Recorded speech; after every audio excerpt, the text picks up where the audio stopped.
absent today, so you guys are gonna have to pick up the slack here.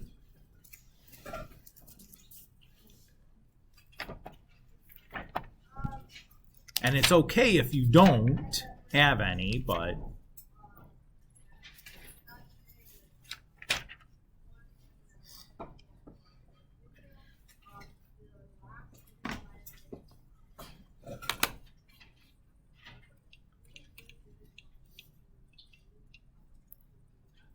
Mackenzie.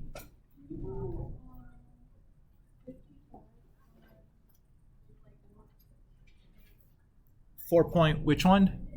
1. 55, you said? Sure.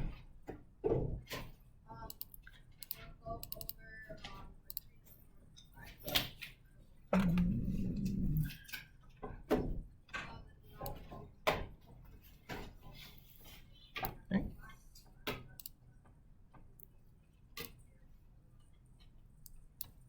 All right. So the directions here on 55 ask us to find the absolute maximum and absolute minimum values on the given interval. So I'm going to start by determining the critical values. To do that, we'll take the derivative. To do the derivative of this, I need to do the product rule. So I have t times, and then this is a chain rule piece for the square root.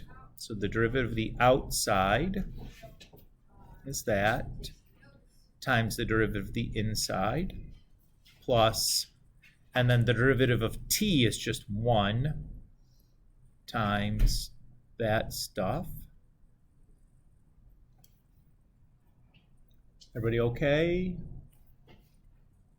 Okay, a little bit of cleanup here. Let's see, negative 2t squared over the square root of 4 minus t squared plus square root 4 minus t squared. So that's my derivative.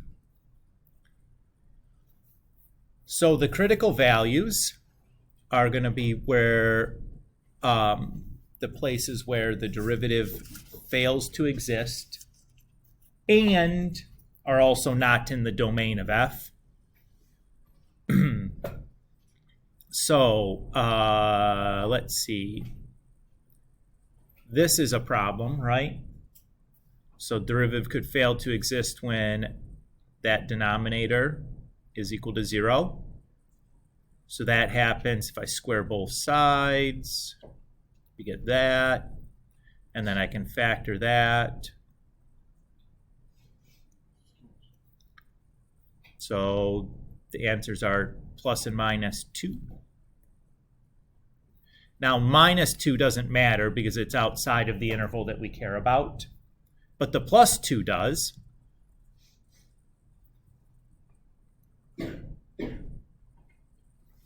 So that's a critical value. Elvis?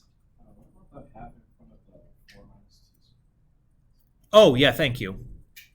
So there should be a 1/2 here also. Do that. Get rid of that. Thank you.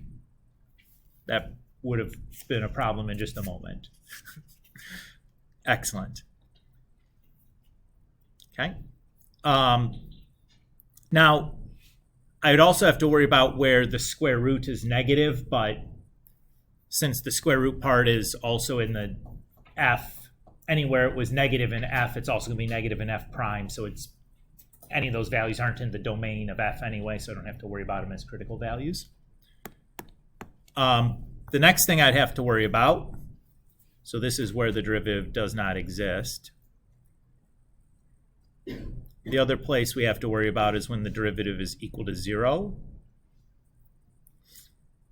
And this is probably the more challenging piece algebraically to deal with.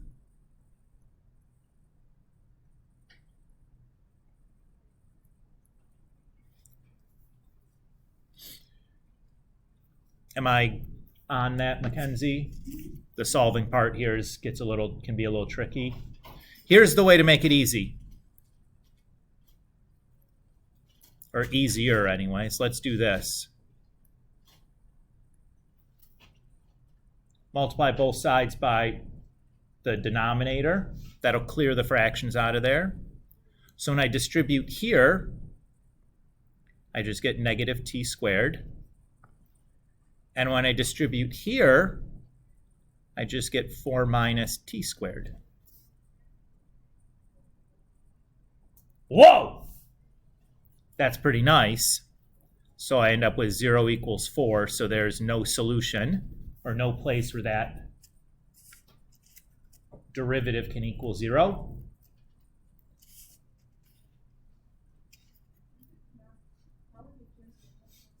Oh, I'm sorry, they're both negative. Mr.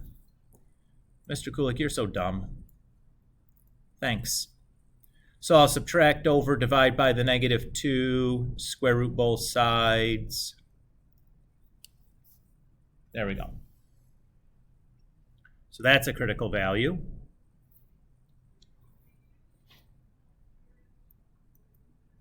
And then we also have to check the endpoints of our interval. Right? What are the endpoints of our interval? Negative 1 and 2. Well, 2 I already have on my list. But I also have to check negative 1. So we got to check, oops, that's root 2. Negative, or I guess we'll go in order. Negative square root 2, negative 1, positive square root 2, and then positive 2. And we're just, whichever one has the smallest output is my absolute minimum. The one with the biggest output is my absolute maximum. I don't want to do this by hand, although I guess it's not terribly difficult to do by hand. But I'm all into that brevity thing. So I'm just going to use my calculator to rip through that.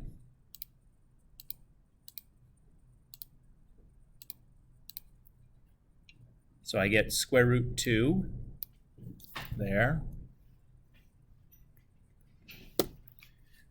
Yes, Mr. Kulik can on site see the square root of 2, or that decimal, and recognize it's the square root of 2. Math teaching. We'll pull that off, should get the same thing.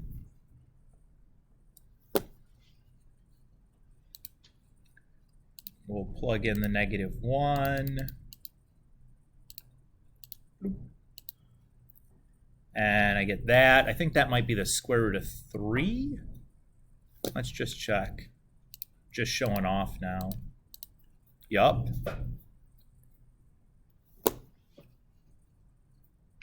And then we got the last one. Oops.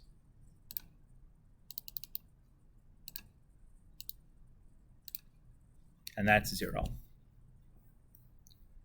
So this is my absolute minimum. This is my absolute maximum.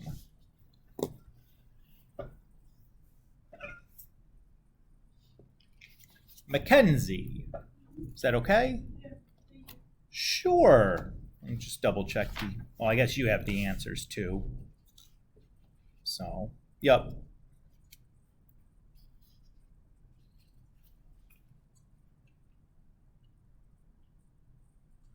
Oh. Mr. Kulik typed this in wrong. It's supposed to be x times. You guys. I didn't change that one. Oh, this one will change though. It'll make a negative sign on it.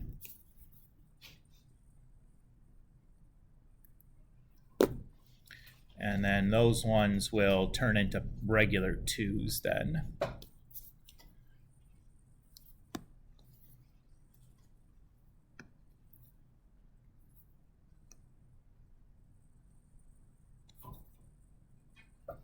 Right? Just check that real quick.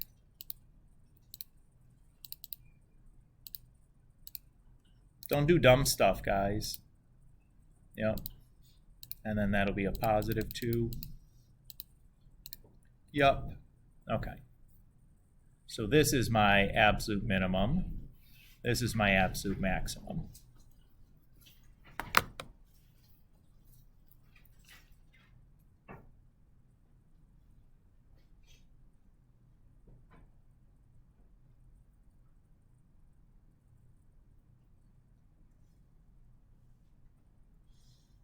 Oh my goodness!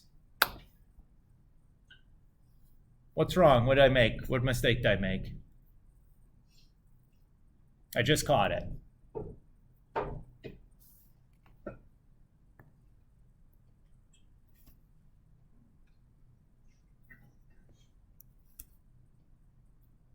Square root 2 is not in the interval. Oh! Oh!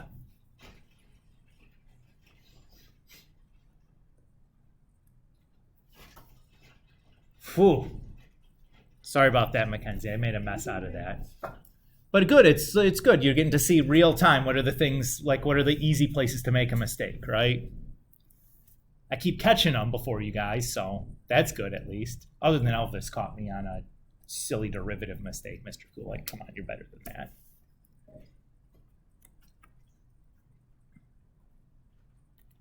Happy-ish? Okay. Cool. Anybody else? Enzo? 4.4, 63.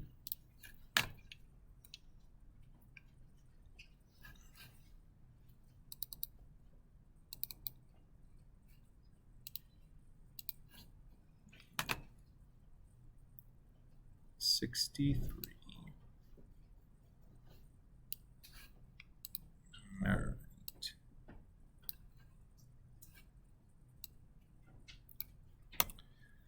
So first thing we need to do is check to see that this is in the indeterminate form. So doing a little quick direct substitution. If I plug 0 in, 4 times 0 is 0, plus 1 is 1, okay. Cotangent of 0, cotangent is cosine over sine. Cosine of 0 is 1, sine of 0 is 0, so this is 1 to the infinity, which is one of our indeterminate forms.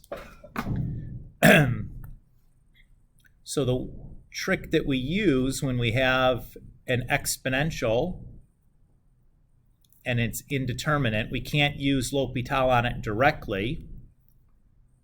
What we do is we take the natural log of both sides. So I think about that expression as like an equation or a function or whatever. I do the natural log to both sides. I use the power property for logarithms to rewrite it like this.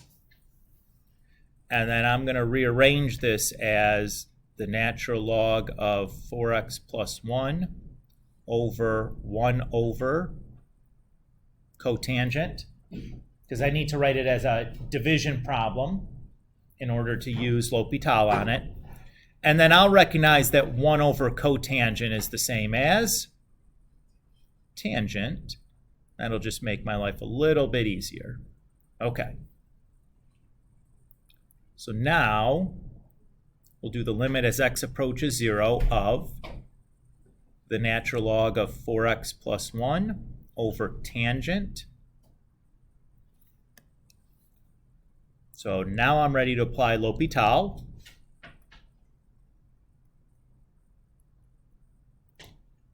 So the derivative of the natural log of 4x plus 1 is a chain rule. So 1 over the inside times the derivative of the inside. The derivative of tangent is secant squared.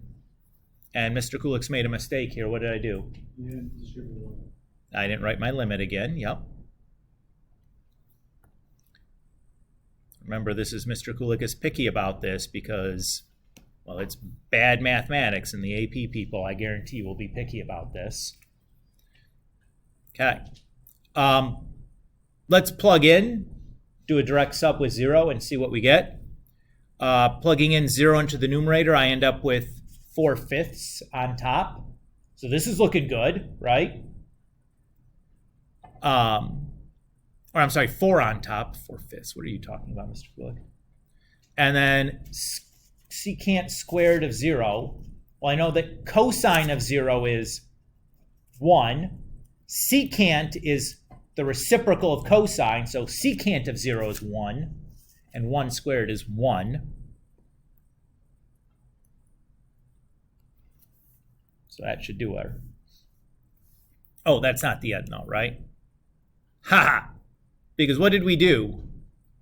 We found the limit as x approaches 0 of the natural log of y. So what we want, though, is the limit of y. So we just have a little bit of like additional cleanup. So I can say that, right? Y is the same thing as e to the ln y. And then my limit rules allow me to do this.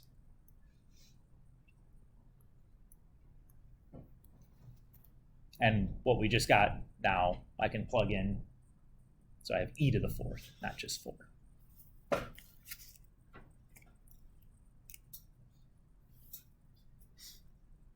That's a good one. Does that feel okay, Enzo?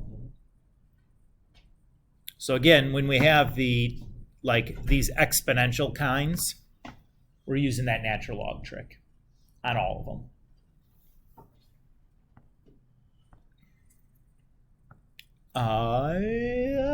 Others. Mackenzie.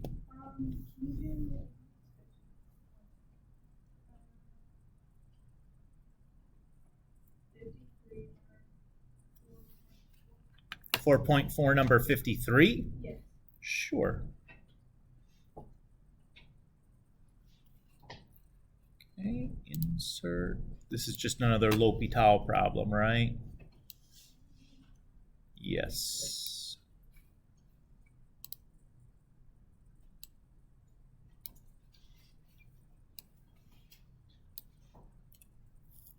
Okay.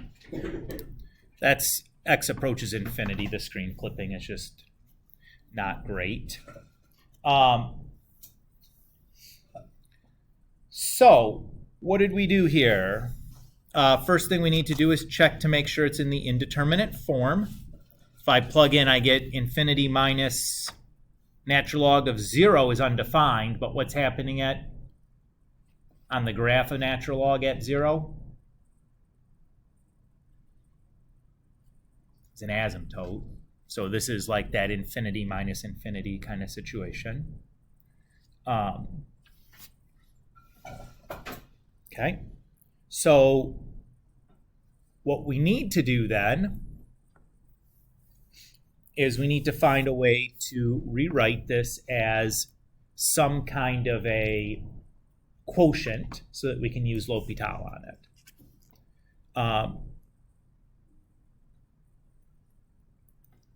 Now this is going to be a little tricky.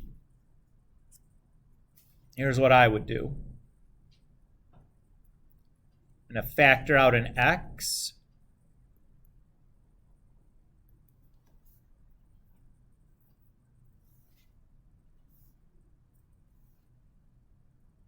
So that allows me to write that as a multiplication problem.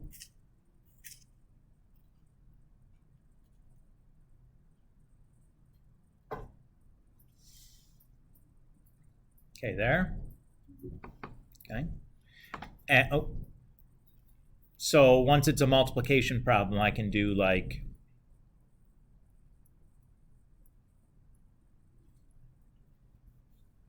that, and now we're in a form we can L'Hopital.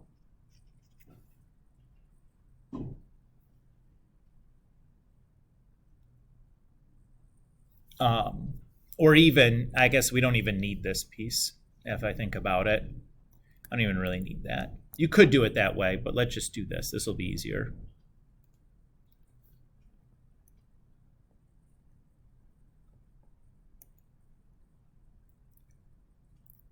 So I know that the limit of a product is the product of the limits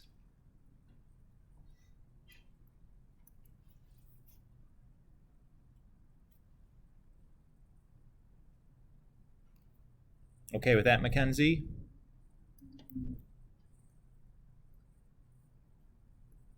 I'm going to start, and then I'm going to kind of distribute my limit here.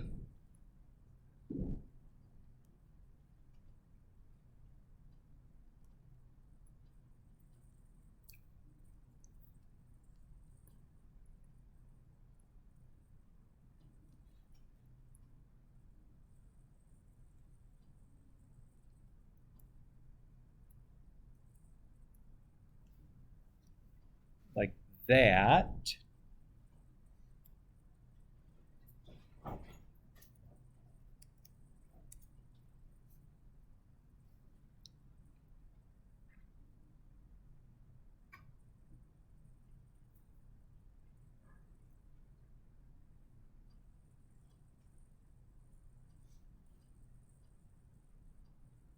So if I do this, I get infinity for this piece. I get 1 for this piece. But this piece, I need to L'Hopital.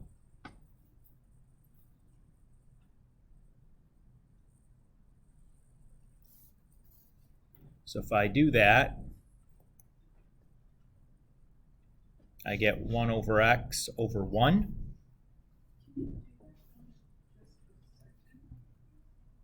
Yeah. Well, now they're 3 separate limits, right? So to evaluate any limit, I can L'Hopital any individual limit in a problem. So like I can kind of use my limit laws to kind of rearrange it into a section where, okay, I'm just going to L'Hopital that little piece there. And you can do that. Sure. And now with direct substitution, this is 0. So I basically just have infinity.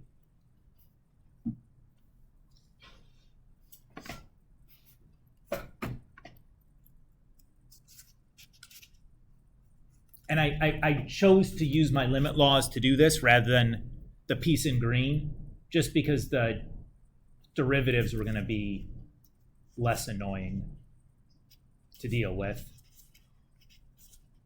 Like the calculus got easier, the L'Hopital got easier. And I was a little bit suspicious here that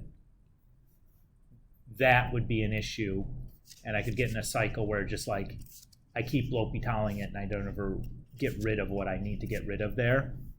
Now I'm not sure if that would happen or not, but this felt simpler calculus-wise to try it this way. So you split it into 3 parts. Well, yeah, I mean, originally I split it up into the limit of each part of the product. And then here I can take the limit of each part of a sum. You can only do that when it's multiplication. You can do it with division too. Okay, well. The limit of a division problem is just the limit of the top over the limit of the bottom. That's fine too. And you can do it with like a composition, like the limit of, f of g of x is, f of the limit of g of x, yeah, which is exactly what we did right here on that step, right? So those limit laws, again, you can use those in combination with L'Hopital to make, if it makes the calculus easier, makes L'Hopital easier to use, for sure. Mackenzie, are you happy with what I did there? Yeah. And that was a good one. We got to remind ourselves of some limit laws that can make life a little bit easier. Stuff you can and can't do with a limit, which is nice to get that review. It's been a while since we've done limits. Okay. We feel okay? Did I start? All right. We're going to do 4-5 today. 4-5's a kind of a nothing burger of a section, but it's a good one because it like recaps a bunch of ideas that we would have seen in previous algebra courses, along with some of these things that we've just been working on with regard to like intervals of increasing, decreasing, concavity, inflection points, critical values, maxes and mins, end behaviors, all these things that are kind of like have floated around between chapters 2 and these previous couple of sections, and then things from way back in our algebra course. Okay. So here's a checklist for things to do if we're trying to sketch a curve by hand. So these are things that'll be information that we'll use to draw the graph of some function by hand. That's assuming we're not looking at our calculator and just kind of copying it down. Although that's an excellent check after you're done, is to just graph the thing on your calculator and look at what it's supposed to look like. And it's worth noting that like not all of these will apply to every function. You know, very commonly like asymptotes doesn't happen every time. Symmetry doesn't happen every time. You know, like x-intercepts doesn't have to happen every time. So you just, you know, it's not all these will be possible for every function. All right. So first thing we look for is the domain. So that's just searching for the values that f of x, or the values of x that you can't plug into f of x, right? Next thing we look for are intercepts. The y-intercept is easy, right? You're just evaluating f of 0. The x-intercepts, you have to set the function equal to 0 and solve for x. Sometimes that's prohibitively difficult, and they make a note here that you can omit that step if you end up with like something that's intractable. So if you have a high degree polynomial, like a degree 5 or 6 or 7 polynomial, where just like we don't have any algebraic technique to solve this thing, that would be an example of a place where you could skip that. So symmetry, there's two types of symmetry you look for, either even or odd. And again, what even means is that you're just reflecting across the y-axis. And then what does odd mean?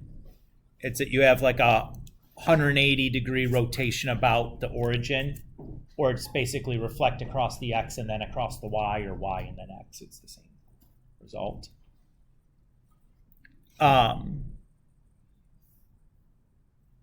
And then they make note of this third type of periodic functions. What type of functions do we know are periodic? The trig ones, yeah, exactly. Sine, cosine, tangent, etc. Other than that, I don't know that we've seen anything that's periodic.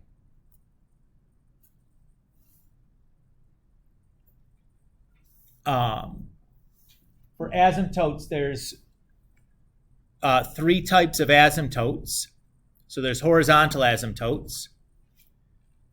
So that's going to be the same as our end behavior. So you'd evaluate the limit as x approaches positive infinity and negative infinity.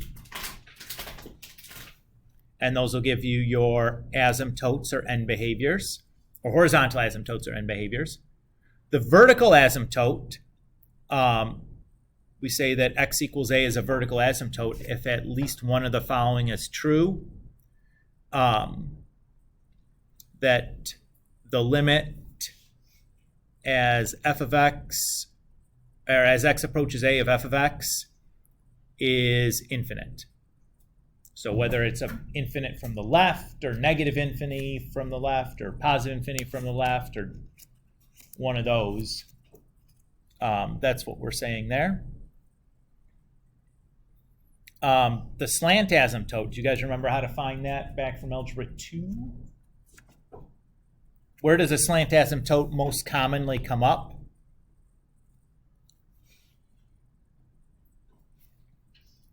Be for like a rational function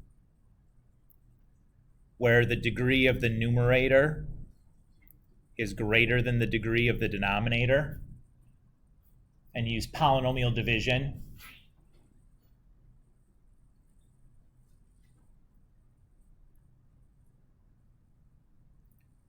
And the quotient for that is your slant asymptote.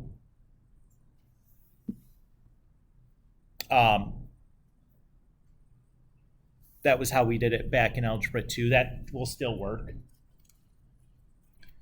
Intervals of increasing and decreasing, how do we find that? We just use that increasing, decreasing test from section 4.3. Local maximums and minimums. Well, we just use the first derivative test or the second derivative test. Either will work. Concavity and points of inflection. Well, to find the concavity, intervals of concavity, we can use the concavity test from 4.3. And to find your inflection points, we can just use our inflection point test from 4.3. Remember, inflection points is where the second derivative changes sign from positive to negative. And the last thing we do is we sketch the curve. I know, it's a lot of things. I don't think I assigned you much to do in this chapter or this section because of it, because it's like one problem and you're talking about H things to do here. Okay. So let's look at a specific example here.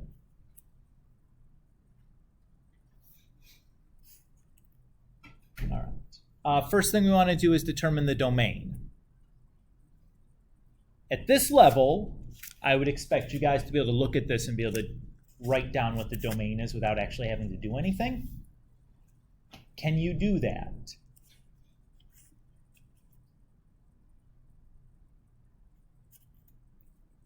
Where will this function be undefined? When the denominator is 0. What values of x make the denominator 0? 1 and -1. So our domain then should be all the x's in -infinity to -1, union -1 to +1, union 1 to positive infinity. Right? Everything except for -1 and +1.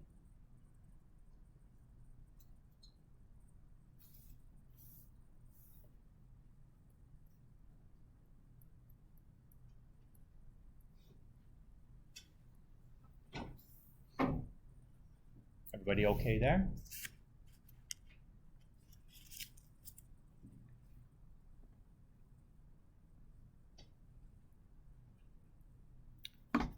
How do I find a y-intercept?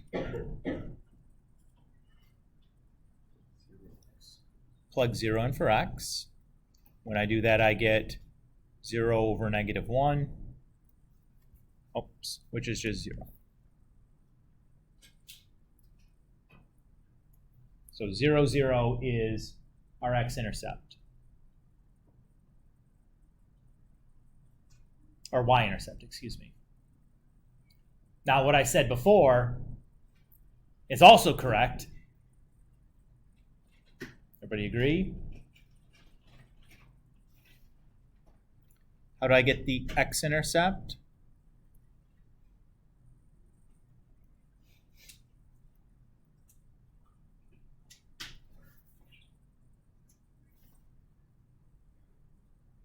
So fraction is equal to 0 where the numerator is equal to 0.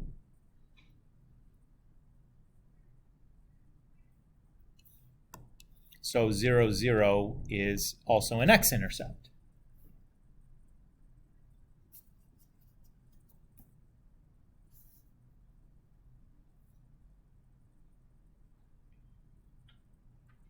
So far, so good.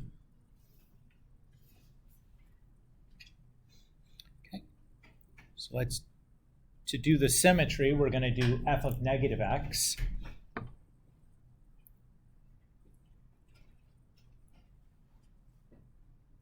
So I'll just go ahead and plug in negative x in place of all of my x's.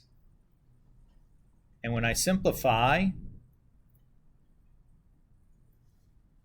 I got f of x. So that means I have even symmetry.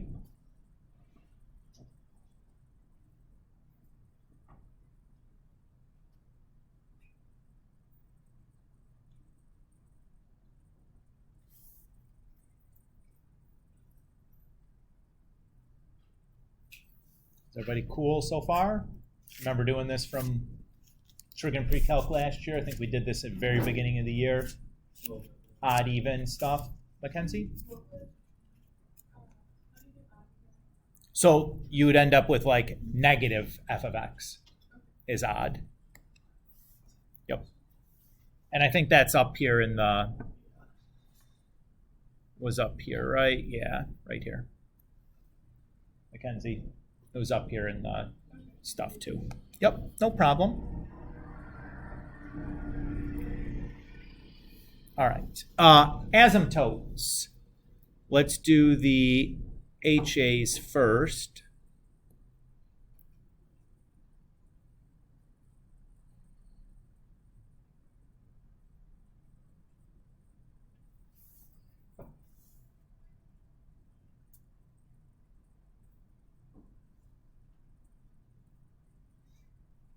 Okay. If I try direct substitution, what do I get? Indeterminate, infinity over infinity, right? What can I do?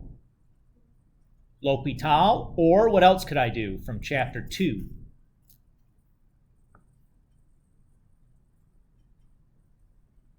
I could do this trick also. That's probably the one that Mr. Kulik would employ, although L'Hopital's is correct, it will work. You'll have to do it twice.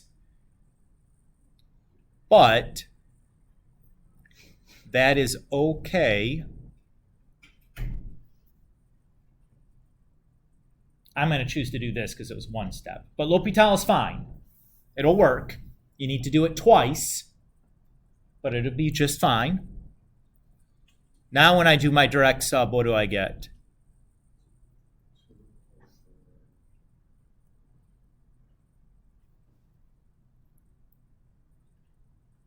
Everybody happy there?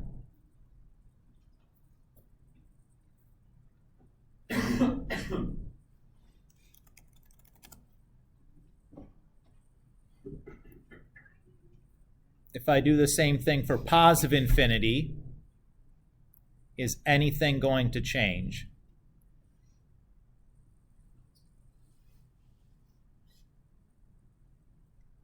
No, man.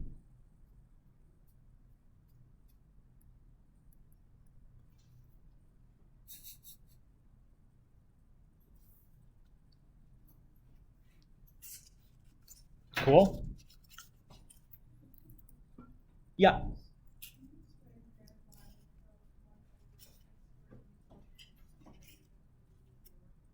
I have 1 over infinity, which is 1 over big is 0, right?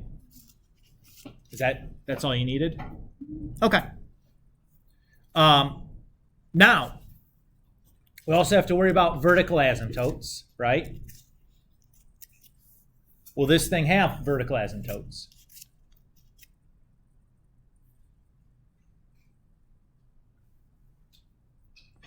Well, if my domain isn't all real numbers, it's possible, correct? What would be the possible locations of my vertical asymptotes? 1 and -1. Very good. So let's check those.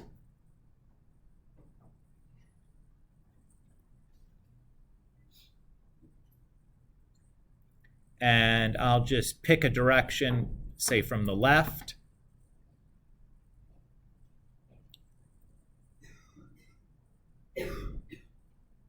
So if I just direct substitute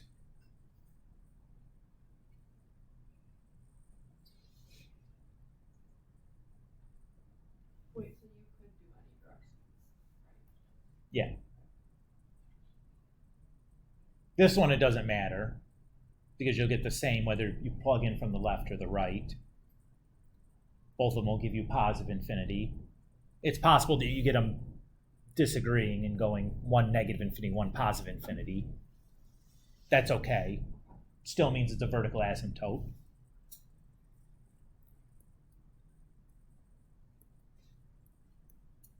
So we can conclude that.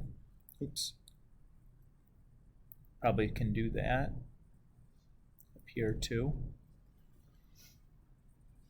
And then let's do positive 1.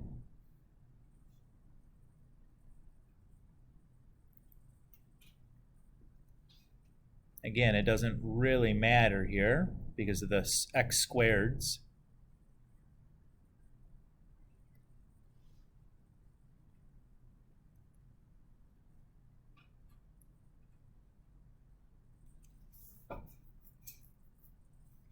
Mackenzie. No, it's okay.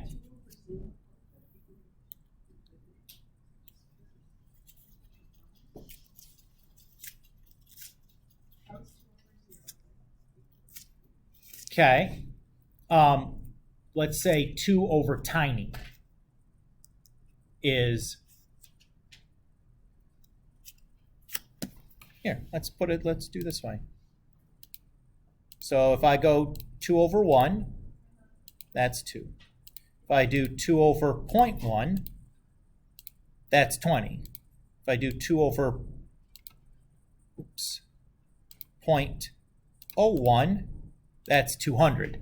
The closer I'm getting to 0, the bigger we're getting.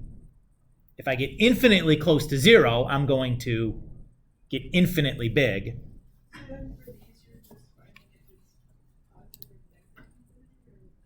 It doesn't matter. Vertical asymptote, it just needs to be some kind of infinity. So it doesn't matter if it's positive infinity or negative infinity. That part is fine. Yeah. That was a chapter 2 definition, that a vertical asymptote, either the left-hand limit, the right-hand limit, or the total limit, evaluate out to plus or minus infinity. It doesn't matter whether it's one side or two sides or both sides. They don't have to agree. You just have to get an infinity. So, for a finite, when you're approaching a finite value, right? If it is approaching an infinite value, it doesn't count as a vertical asymptote. All right. To get our intervals of increasing and decreasing, what do we need?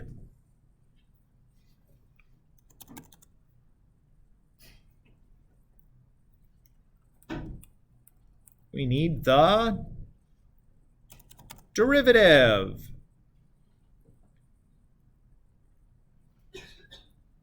How do I get the derivative in this case? Quotient rule, yeah. How do I start the quotient rule? Derivative of the bottom times the top minus derivative of the top times the bottom squared.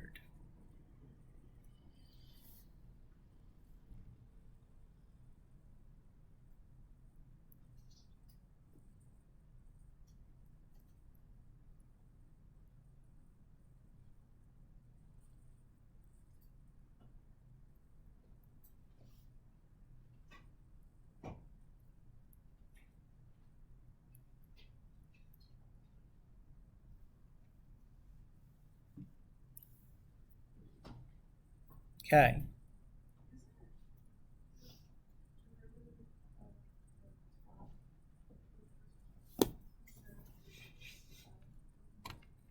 Oh.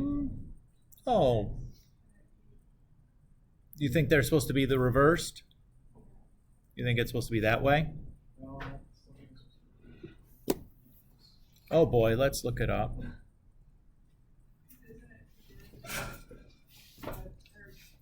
Bottom times the derivative of the top.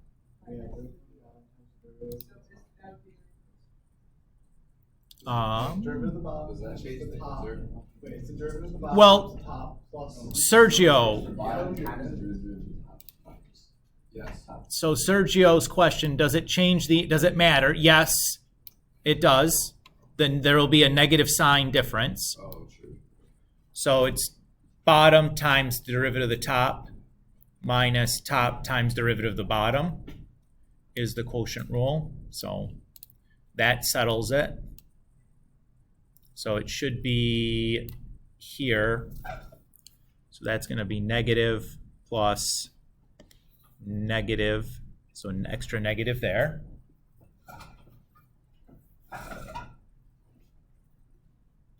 Thanks, Mackenzie. Boo to you guys. I wasn't even listening that hard when I was counting on you to tell me. All right. So the critical values, place where the denominator or where the derivative fails to exist would be at where the denominator is equal to 0, which would be 1 and negative 1. Do those count as critical values, though? No, why not? They're not in the domain of f. So it's fine that they're not in the domain of f prime. Okay, so all we need to worry about is where the derivative is equal to 0. Where's that going to happen?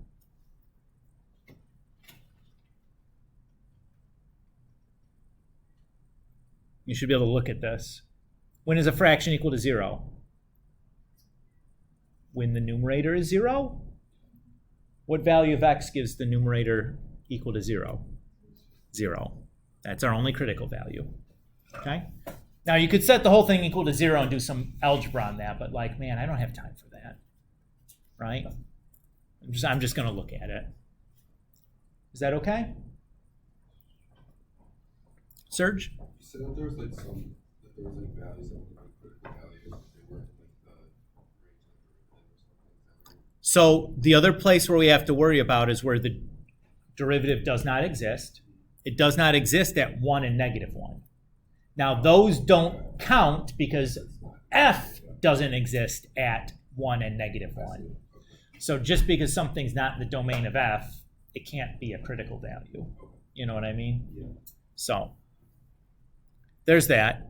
So all we need to do is evaluate a test interval or a test value on either side of our critical value. Since there's only one, I'm not going to bother drawing the picture.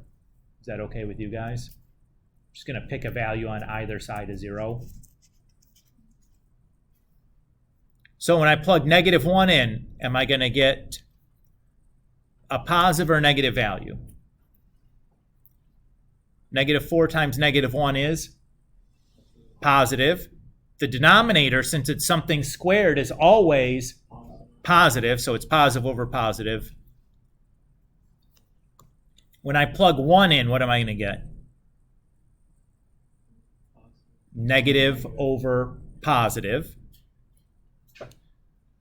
So 0, 0 goes from increasing to decreasing. It is a local maximum. And we are decreasing on the interval from negative infinity to 1 and increasing on the interval 1 to positive. I'm sorry. Sorry, these are zeros, excuse me.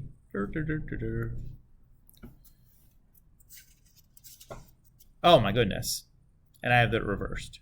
We're increasing from negative infinity to 0, and we're decreasing from 0 to positive infinity. There we go. Mackenzie. Oh, f prime. Thank you. Yes. 100%. Good catch. The details matter.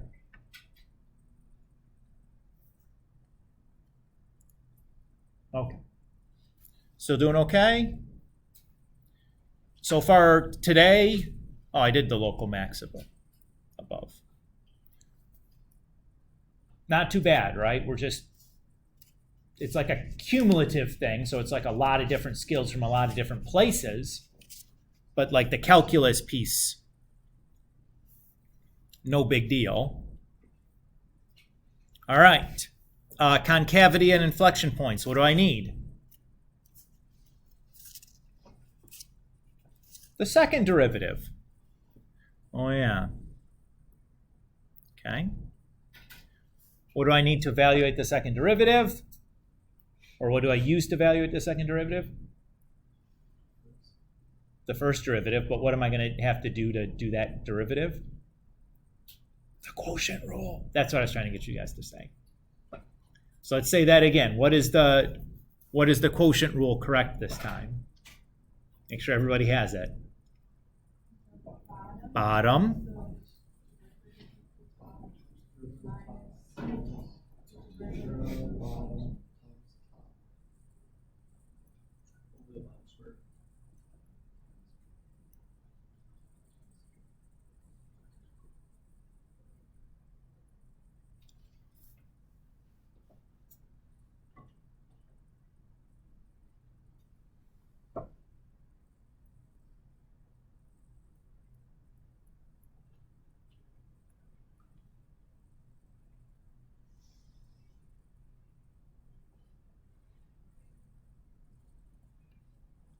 That all look correct to you guys? I think I did that all okay.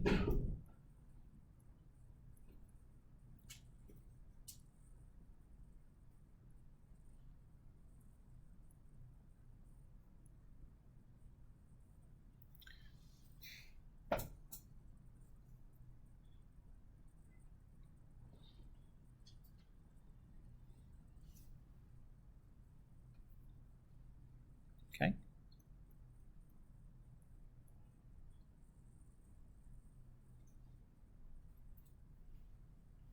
So for my possible inflection points, how do I find those?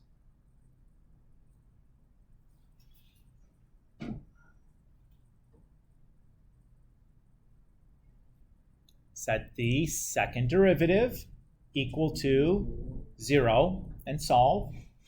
Okay, what do I get when I do that? Should be able to do this one in your head.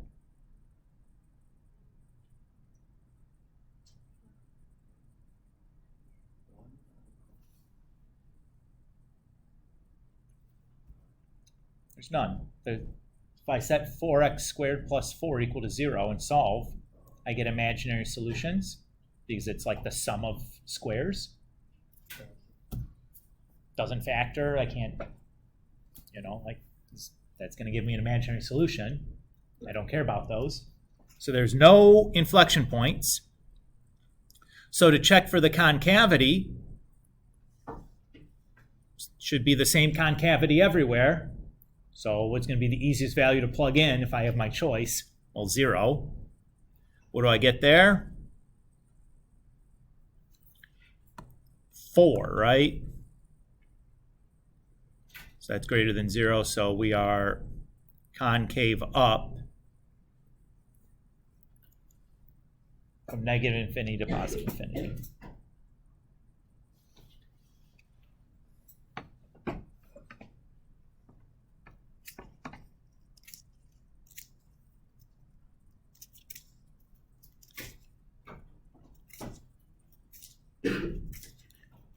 Oh my gosh, guys.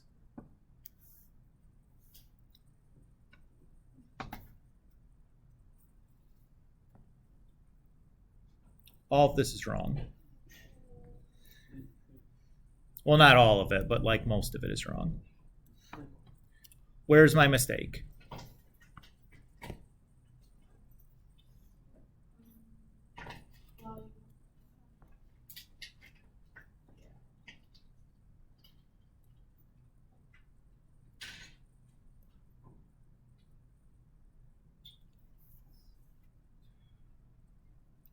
Right? What did I need to use to do the derivative of x squared minus 1 to the second?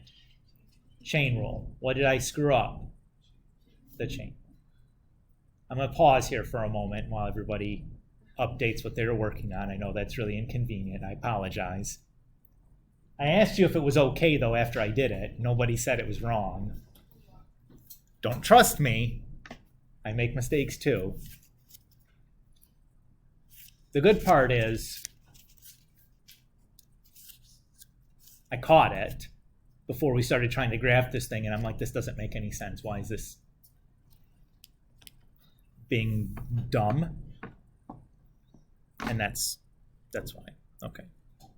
All right. Oh, let's do this for simplifying. Did you guys notice anything I can do right away here? Mr. Kulik's going to be smart here. Notice that this, and this all contain a factor of x squared minus 1.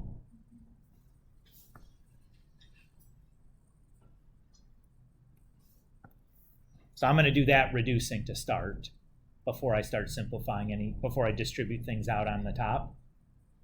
Is everybody okay with that? Is it 3 because you subtracted the x I didn't do any subtracting. If I had like x cubed plus x squared over x, I can write that as like x squared plus x, right? Yeah, okay. That's all I did. Okay. I just reduced like that. Is that okay? Yeah. Okay. Yep. And again, like I do something sneaky like that that's not the usual way of writing it.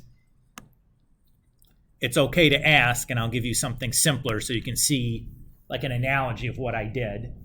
But this is helpful because, boy, that saves you a lot of like crap to keep track of, and then some factoring that you'd have to do at the end after you kept track of all that crap. You know what I mean? Okay. So negative 4x squared plus 4 plus 8x squared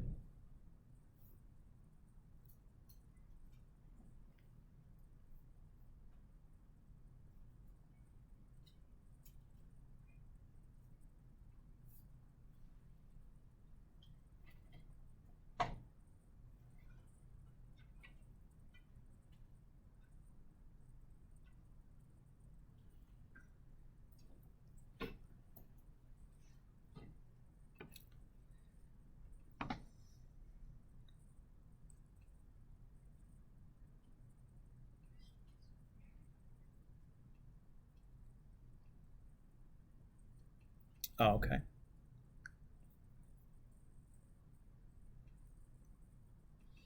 I'm just looking at this example in the textbook, and somehow they have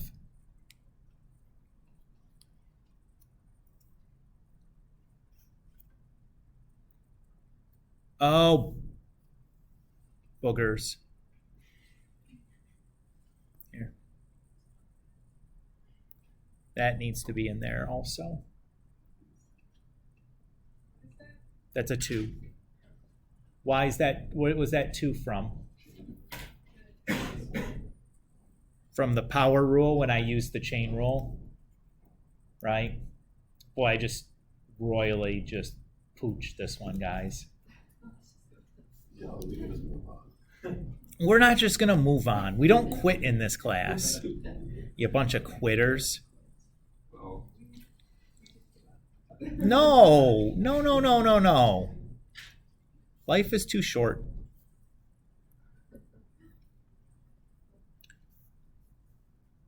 Okay.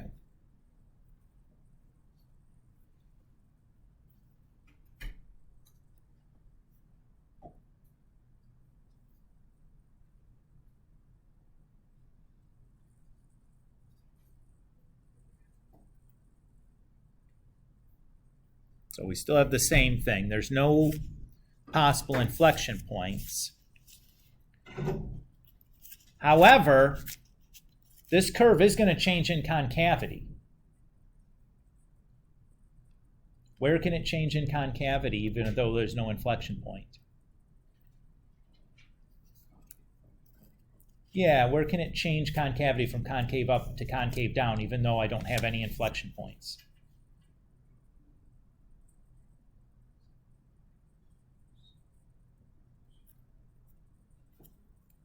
Not at 0. What? is it -1 and 1? -1 and 1. Very good. Why? Why? Yeah, why can we change concavity there? It's a lower, like that's your, I don't know how. That's where the vertical asymptotes are. So you can change concavity at a vertical asymptote without an inflection point. Good. If you would have, that would have been a really great answer. Okay. All right. So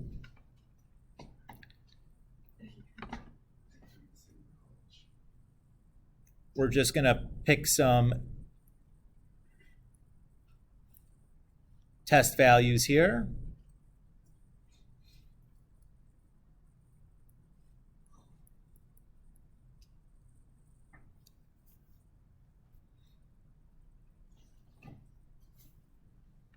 If I plug -2 in, I'm going to get positive on top, and I'm going to get positive on bottom. If I plug 0 in, I'm going to get positive on top, negative on bottom. If I plug +2 in, I'm going to get positive on top, positive on bottom.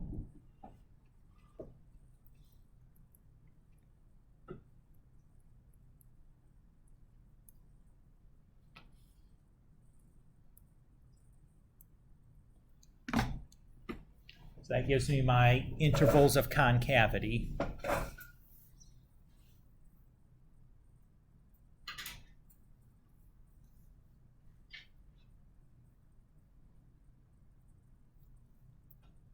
All right, you guys ready to put this all together and do my sketching? Okay, we got to do it at some point, right? No quitting. Is this by like a 30-minute problem? I don't know, maybe. But here's the thing. Look at the homework set that here. Yeah, there's 6 problems on here. Because I recognize that these are not insignificantly, these are time-consuming problems. I'm not a maniac. I mean, I'm a maniac, but not about this kind of thing. All right, so here's some XY axis, right? Let's start by drawing in our asymptotes first.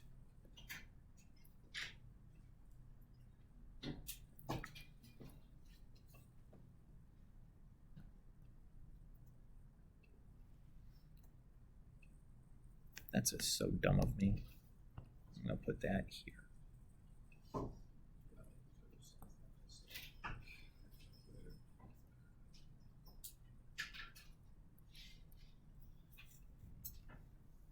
So there's my vertical asymptotes and my horizontal asymptote. Everybody cool with that?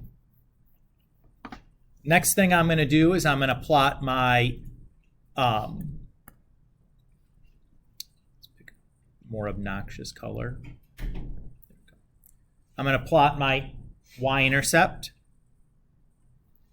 and I'm going to plot my x-intercept, and I'm going to plot my local maximum, which were all the same spot. Okay. Now I'm going to use my intervals of increasing and decreasing. So I know I'm increasing. Well, let me just highlight, right? We'll do increasing in yellow. So we're increasing all the way to 0. And then we're decreasing from all the way after 0. Everybody's cool? And then we'll do our concavity. We're concave up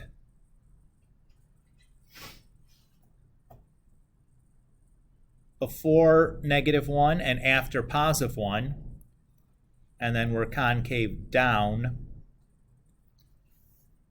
in between.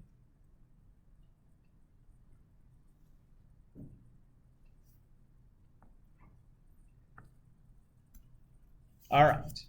Everybody happy with what we've done so far? Okay, I'm going to start by drawing the left end of my graph. Should it be above the asymptote or below the asymptote?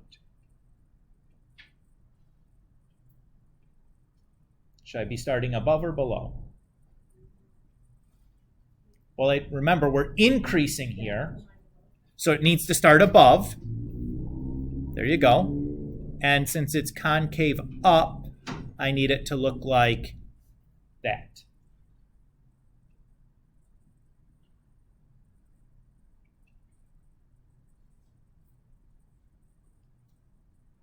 Everybody's okay here?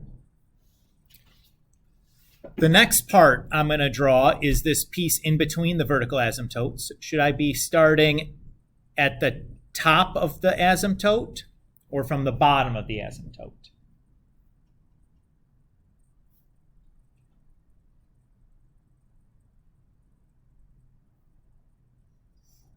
The purple is going to be the key. The purple means it needs to be concave down. So it needs to look like a dome. If I'm drawing a dome, it needs to start at the down, right? I can't draw a dome up here. I mean, you know. So it's going to do this. Well, I should have stuck with my orange color. Too late now. I'm pot committed to red. Notice that this still meets my increasing, decreasing criteria, right? I'm still increasing from -1 to 0. And I'm decreasing from 0 to 1. So I'm looking good there.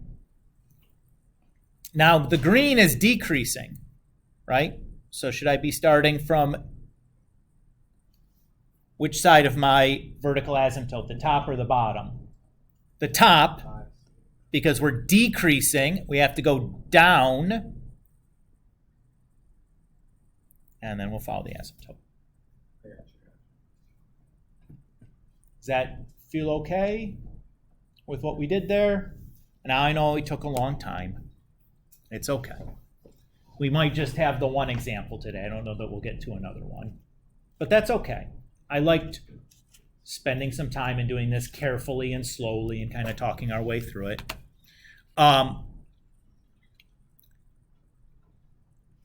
So if this is triggy, does that change much? Let's just kind of talk about some of these other ones now, okay? If this is triggy, is that going to make a big heap of difference? What's the biggest part that's going to be that we need to deal with? It's the periodic part, right? It's that it's going to be repeating. Okay. What is the period for this going to be? 2 pi, because cosine is 2 pi and sine is 2 pi, so it should still have the same period. So that shouldn't be a big deal. Okay. Will you get asymptotes on this? Or vertical asymptotes? No, because sine can never equal -2, right? Sine is stuck between -1 and +1. So that's good. No vertical asymptotes. Will you get a horizontal asymptote or an end behavior out of this? Well, if I try to take the limit as x goes to positive infinity, I'd have cosine infinity over sine infinity, or the same thing as like cotangent of infinity. What have we seen with the limits of infinite limits for these periodic functions? They do not exist. They do not exist. Now you'll be bounded between the local max and local min, but we're going to keep bouncing back and forth, back and forth, back and forth. So there's, you know what I mean? So that's kind of what's going on there. So you should see a repeating function. It won't look exactly like a wave. It'll probably be like compressed in some way, or like, you know, like steeper on one side and like gentler on the other or something. But that's what I'd be expecting there. If I look at this one has a slant asymptote. I can tell right away. How can I tell right away? The degree of the numerator is greater than the degree of the denominator. Okay. Now, the slant asymptote I can tell right away is just y equals x, which is a pretty easy one to deal with. But that's all that's going on there. This won't have any vertical asymptotes. Notice the denominator can never equal 0, which is cool. And the horizontal, it doesn't have a horizontal asymptote because it has a slant asymptote. If you tried to do infinity, or the end behavior, the limit as x approaches infinity of this, you get indeterminate.